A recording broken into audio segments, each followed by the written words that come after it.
Commoner Cup. I'm Matt. I'm Jamie. And we are excited to announce what is going on today. It's our first Commoner Cup in September. Exciting. Yeah, very. Super exciting. So our first match today is going to be between Devin and Will. Devin's going to be playing Dorinthea, warrior, princess, lady. I don't know if she's a princess, but... warrior princess. Warrior Let's go princess. with that. Yeah, we'll go with that. And then we're playing Briar, Warden of the Thorns. But before we get to the match, make sure to hit that like and subscribe button if you want to see more of the Commoner Cup. And it looks like they're starting to do their die rolls, so let's head to the action. Oh, they have the nice rock, paper, and scissors dice. So it looks like Devin won that one on the dice roll. So I've never seen those. Those are pretty cool. You didn't see that? Yeah. No, they're pretty cool. It looks like Will got scissors there. But yeah, you're right. The Rune Blade definitely does split up the damage quite a bit. Especially Briar likes to set up Bramble. Is it Bramble Spark? Bramble Spark. Wants to be able to add those arcane damages on top of their other Rune Blade cards. And so mixed with Rosetta Thorn, it's just kind of a... Yeah, you just got that consistent tune. It looks like Devin isn't bringing any arcane barrier. That is fascinating. Yeah, Yeah. That is fascinating. But of course, like with Commoner, it almost does feel kind of like an aggro match, right? Like with a lot of Rune Blades, if you're trying to go as fast as possible, sometimes it's not worth like pitching any of your cards for arcane barrier, especially if you're planning on just like going as high as possible. So. Right, and it's hard to get like 3 separate sources against I guess a Viserai or something that makes rune chance. It's easier, but you almost feel like you're wasting a card just preventing 1 or maybe 2. Right, absolutely. But with Dorinthea, like it's interesting because like you play the mind game. I think Dorinthea is the biggest mind game in the game. Warrior plays poker, that's for sure. Yeah, for sure. And so you're just you're like, do I block with my whole hand and hopefully stop whatever they're going to try to throw at me, or do I just take the attack reaction of what's going to go on, because they're trying to get that counter as much as possible. Yeah, absolutely. And Dory runs into the problem where it's kind of easier once you devote yourself to blocking, because if Dawnblade doesn't hit, they cannot swing again. Right. Whereas like somebody with 2 weapons, could. So we see a standard turn. We see Devin or Dorinthea be able to pitch to swing with Dawnblade, going first, it looks like. And so we'll see. It's smart to block in your first round, but we also already have the Out for Blood. That's what that looks like. Out for Blood, yeah. So it gives it +3, and then because of the reprise, the next attack is going to get +1. Interesting choice there. For turn 1. Yeah, didn't attack again. Didn't have the resources, I guess. But I mean, it did do 3 damage to Briar for turn 1, so that's kind of you can. Will is a fairly newer player here in the Flesh and Blood community, and so they're getting used to all the heroes. So it's kind of fun to be able to see like what they're doing. We see a Bramble Spark into getting fused, so it's going to get the +3 because I think that's a red one. It looks red, yeah. And the Arcane, and then coming in with the Autumn's Touch. Yeah. Mm-hmm. Yeah, from here, our angle isn't the best of commentating on what these cards are, but but I mean, this is a solid start. What color Autumn's Touch is that? It's looking yellow. Yeah, it's looking yellow. Yeah, okay. we both like leaned forward like yellow. Right. So that's coming in for what, like 8 damage? 8 or 9, depending on the color, yeah. Mm-hmm. And +1 arcane. So. We also see a Razor Reflex in Will's hand too. So Autumn's Touch is a 2 cost though, so I don't think you can play Razor on it. No, you cannot. But sometimes players in the game do forget that. Like, bluff an attack reaction, and they're just like, oh no, oh wait, never mind, I didn't have to worry about that. It's happened to me before. We see a block here, it looks like for 6, so they're going to take 2. Go down to 18. 8. Yep. And then we're going to see a... We'll go to 17 because of the arcane, likely. Oh, yes, that's right. And we'll see what the next move is here. I think it's a pretty good first round 2 for Will. Arsenal passed that Razor, which is great, and then move over. And this is kind of the power of Warrior and Dory, is that she can devote 2 cards in her hand to block 6 typically, and still have a good turn, pushing 6 to 8 damage on her own. Absolutely. We see a hit and run come from Arsenal, giving that Downblade go again unless it gets blocked. So it's coming in for 3, go again, unless it's blocked, unfortunately. But you're right. Like the power of Warrior is just, it's incredible. And I think it's kind of slept on sometimes. It gets forgotten a lot with some of the other Warriors out there. But Here we see an attack reaction, stroke of the Stroke of foresight. foresight. I almost said the foreseen. Stroke of the foreseen. Gets So +3 and get to draw a card and put it on top or bottom because of the reprise, which is basically just an opt at this point. yeah, which is good though. It really does set up a lot of stuff. Yeah, typically you want to try to find a go again card every turn with warriors. So if you see one on top, you know, that's a next hand is going to be good. Take the 3 damage. What I like seeing with the new players is you can see Devin kind of explaining what's going on because Will is newer. And so I think that's a big thing I like about the Arizona community is we're really wanting to help people be able to understand as we're playing and what we're doing as we go on. So And that's another great thing about playing Commoner. You know, you still have some powerful cards, but it's easier to kind of understand the flow of the games, and the heroes tend to be doing what they're supposed to be doing. You know, warriors attacking with weapon. Yep. And buffing it with attack reactions. Absolutely. I mean, we both played in this tournament, and you also have a scary deck that hopefully they get to see later on for the championship. So we'll be able to see what that is. Yeah, you'll see that in the finals. Yep.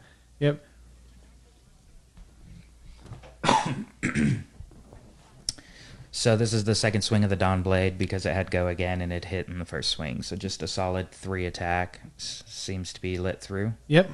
And now it has a counter on it, so now it's going to be swinging for 4 every time it comes up. And that's the key thing with Dory. Once you get Dawnblade to 4, it's suddenly a break point on its own. And like I was saying earlier, a lot of the warrior cards are block 3/3. Yep. Well, suddenly you have a 4 attack now, so you get pumped to 7. And that's 3 cards, or 2 cards and a piece of armor. It completely changes the dynamic of the game once you get a counter. 100%. 100%. It's really scary, too, because if you let that counter get out of hand where it's attacking for 5, it's even more. And so you have to make sure you really maintain what to do. Yeah, for sure. There's definitely been games against Dory and other formats where sometimes you just got to slam down all 4 cards on the first hand. Yeah, they're going to get an arsenal, but, sometimes you just got to reset them. No more counters. Let's reset. Yep. And it's smart, too, because it makes them just have to rethink everything, and you don't really actually lose out on your turn too much. It's a very I really enjoy doing that. It's something I did a lot against Dory as well. So we have a Nimblism. It looks like a red one, or is that a blue? Nimblism going into a Entwine Lightning. It's blue. So it looks like it's attacking for 5, right? 5 seems right. We have a Razor Reflex in Arsenal, and so we'll see if that pops out. Doesn't seem like he has any resources. He could use his armor, though, correct? It is an action. It's an action, okay. So you'd have to do it afterwards. Dang. Yeah, missed opportunity. The Rune Blades tend to be very tight on resources, that's for sure. Especially Briar, I noticed, tends to run a lot of 0 cost and things like that, which can make attack reactions that cost resources a little awkward. Mm-hmm. And then Rosetta Thorn always is a 1 resource, or is it 2? It's 1 resource. 1 resources. So they could after this, because I believe Entwine Lightning does have go again, right? Or that's only... Either that's the fused one or the play from Arsenal, but either way, I do not believe it has go again this turn. Snap. All right, cool. Well, never mind. I was like, they could do that and then, attack with Rosetta. Oh, it did have a card in hand. Oh, look at missed that. that. Yeah, fancy. Oh, so he could Razor it. Which, especially if that's a yellow pitch, would be very good. Yep. To get the Rosetta. Cool. Razor. There we go. We see a good play there. I like it. No blocks, taking 7 damage for Devin is what that looks like. And that card gets go again. I do believe that is a red cost, though, in the pitch zone. It doesn't look like it's a yellow from this angle, but we could be wrong. If we see it swing with the sword, we'll be like, yes, it was worth. They had the resources. And see, this was a turn where it might have been worth popping the chest to swing with Rosetta, because I find Briar has a lot less opportunities, I would say, to play a non-attack and then attack with go again and then do something else. Yeah, so that would have been an opportune moment to be able to use that Rosetta to get the 2/2 for sure. Mm-hmm. Especially with no Arcane Barrier, you would have been able to push more damage with that, and that would have been 2 extra damage. Yeah, for sure. That's kind of the key to one of these games, I find, is if your opponent doesn't respect the Arcane, you just chip away with Arcane Barrier, and no matter how much they block, you have a 10-turn clock at worst with Rosetta. Yep, for sure. We have they did their blue vest. Don't know what it is. Deep blue. Deep blue, there we go. Put blue a card vest on the bottom of your deck, get 3 resources. Looks like Driving Blade into a Dawnblade. Yep, so that's attacking for 7 is what that looks like. 7. 7 go again. Yep. So maybe we'll see a full block here. Something tricky, too, about these warrior decks is sometimes they integrate some non-attack or some attack action cards to take advantage of the go again if you block the sword. I don't believe Devin is on that plan, but it is something to look out for. They do what? So they'll put like some attacks in. Typically, you see it in like formats that aren't commoner, but run like some CNCs or things like that. Oh, right, yeah. So like, okay, you full block their Dawnblade thinking they can't do anything, and then they're like, oh, I'll just throw CNC at you or something. Yeah, the Dory deck that I built for commoner does have that option in it, right? I remember that deck. That deck was very fun. Yeah, it was a good one. It was good. It's spicy. Spicy is what we say. So we'll see how Will responds to the 7. I believe the hit points are... Will is definitely lower. We'll make sure we have that up on the screen for you guys to be able to see. Take that, editor. Yeah. That's a note for myself later on. Is it taking all? Took all of it. 7. I mean, Briar definitely suffers from the diminishing returns with hands, right? He doesn't have an arsenal. His 4-card hand is probably a decent amount of damage, and he's worried. 2-card hand probably isn't good enough. Yeah, and then we have a 4 no-go again. But we probably have an attack reaction coming from Devin here. I would imagine so. And this is the damned if you do, damned if you don't part about warriors. Like, they could just save their reaction. You don't do anything, I'll save it until the turn you do decide to block. Mm-hmm. I know that Will has a Bramble Spark in his hand and a Nimblism, so probably wants to be able to boost up their next attack. And get that lightning token. Yep. But we see the Bramble Spark use the block, so that is going to be that, plus I believe some of their armor. Oh. Plus So the Bramble Spark blocks for 3 currently because of the embodiment of Earth, and then it looked like he was blocking with his chest for a total of 4. Yep. And there goes... Biting Blade. Biting Blade, Yep. I thought that's what that was. Yep, 3, and since it's a reprise and it was a card from hand, it actually gets plus 1 more, so it's actually hitting for 4. So they're getting hit for 4 damage right now. And then they get that second counter on Dawnblade. It's not looking good. Not looking good, no. Scary. A 5 Dawnblade is probably one of the most terrifying things I've ever seen. Yeah, now it's suddenly better than Rosetta Thorn. What's going on with that? We see the Nimblism come out. Looks like red from here, but it could be blue. We're colorblind. We're That's what we're colorblind, going with. yeah. And, Nimble Strike. Oh, I love that combo. Commoner is one of the few places where you can justify playing it, I feel, and it just feels so good. It's really good. So it's getting plus 3, go again with the plus 1, so it's actually attacking for 7, go again, which is huge. Well, I believe there's a resource left over too, so we might be able to see a Rosetta Thorn finally this time as well. But 7's a pretty good attack. 7 is good, and that was a 3-card hand. It's going to be a 7 plus 4 and 11 damage turn. That's half a life total. Yeah. Especially in Commoner. That's a big, big turn. Briar is pretty good in Commoner, but I did feel that Briar kind of fell down a little bit in the tier list when they got rid of the Ball lightning and the belittles. And belittle, yeah. Yep. Which I'm very glad they got rid of belittle, because I play that a lot in CC and Blitz, and every deck would be a belittle deck. Yeah. And it would be very stale. I think we have a lot of commoner players because the format is so fresh and open. Yeah, it is super open. And they, of course, have cards that aren't necessarily legal and the other things, which can make it fun too to be able to bring them back, but they don't feel that broken still. Like Seeds of Agony is able to be used for chain, which is really nice. Oh, yeah. My pummel chain has Seeds of Agony in there solely to just have a non-attack so you could play the Rift Binds on your off turns. Yep. For sure. We're still seeing what Devin's deciding here. It is kind of hard to get rid of some cards because Dory does really care about their cards. You want to be able to pitch and be able to get that go again. But attacking for 5 is worth it most part. I did see they have 2 hit and runs, so they probably will get rid of 1. So we see a second swing, a hit and run, and Gallantry Gloves blocking for 7. So I think they full block it right there. And now we have cool hand movements. Yeah. He's like, you sure you want a full block, man? Help me out here. I need 1. Just give me 1 there.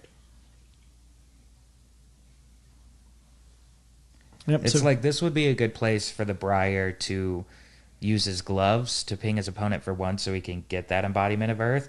I think if he doesn't full block in the next turn or two, he's not going to be able to keep up with that Dawn Blade. Absolutely. Looks like they didn't have the resource for the Rosetta, unfortunately, so that's a bummer. But they did get an embodiment of Earth. Oh, they No, did they not did get not. Denied on the embodiment of Earth. All right, so we have a swing, breaking gallantry gloves. So Plus that one. means it's going to be getting 6. No go again, as far as we know. It's Warrior. It'll end up with it. Yeah, He does still have his boots available too, so that's a free go again. that's on true. hit. That's true. As long as it hits. If Will was blocking for 8, I believe.